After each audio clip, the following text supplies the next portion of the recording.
All right, so this is going to be how to change out the trigger on a Husqvarna 460 Rancher. It's pretty straightforward. You're going to need a flathead screwdriver or just any screwdriver, but with if you do the flathead, I like them with a larger flathead. You're also going to need a 5/32 Allen wrench. If you don't have one with like the big handle on the end, get some vice grips or something like that to put on there, because those ones are kind of snug in there. And then you're going to want some kind of, finer tip pliers. I'm just using these long-nosed vice grips here. It'll be pretty easy. And on the top of the Husqvarna here, there's 3 screws that you would remove with the flathead. Oh, real quick, the part number is gonna be this here. Let's see if I can get it to focus in. 537260503. And again, that's 537260503. That is your part number for the new trigger, and that'll get you just the trigger, because you don't need all the other stuff.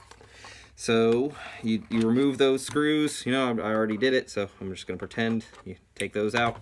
There's 3 of them. Just kind of pull it up and then pull it out the back. Kind of rotate it, pull it out the back there. Set that aside for later to put it back on. Then turn it on the side with the gas cans and everything pointed up. And there's 3 holes with these little Allen wrench screws in it. That's where the Allen wrench comes into play. You pull those out, and then that just lifts up a little bit, and then you pull it out the back, and again set that aside for later.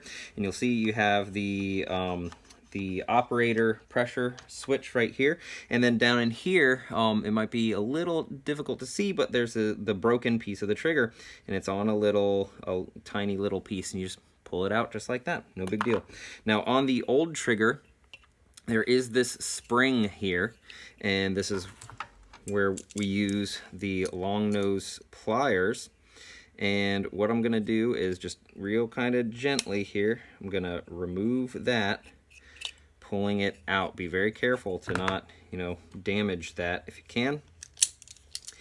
Then we want to put it in the new trigger the same way that it came out of the old. So the new trigger is going to be in here like this. So this thing goes in here like that. Slide it on down that little tab. There's a little tab there. We need to lift that up, get it on there. There we go. So it sits down in there like that. All right. And this will be pushed back into place. Now we're going to come down here and we're going to slide this back on. There's a little pin down here. You got to be careful because that can break too. And that would just be awful. You slide it back down into place there. And that goes like that. And then you can, I guess that's why, oh, there we go. Just like that. There we go. Oh, popped off. Well, it won't do that once the other cover comes back on. So again, put it like this, get it on the little spindle there. Make sure this piece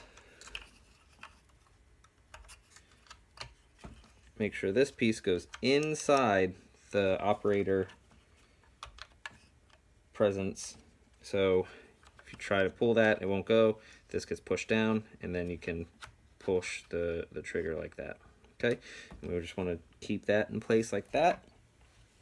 All right, now kind of nice and gentle here. Put this back on, sliding it back up into place, and it'll just go right back down like that. Now you want to check it first. Operator, trigger. There we go. All right. I think what happens is people try to pull it without fully depressing the operator switch, and it puts too much pressure on that little piece right there, and it just snaps. All right, so anyway, you put these 3 Allen wrench screws back in, then tip it back up, put the lid back on, and then you're done. And that's how you replace the trigger. Really, really easy. All right, good luck, guys. Let me know if you have any questions.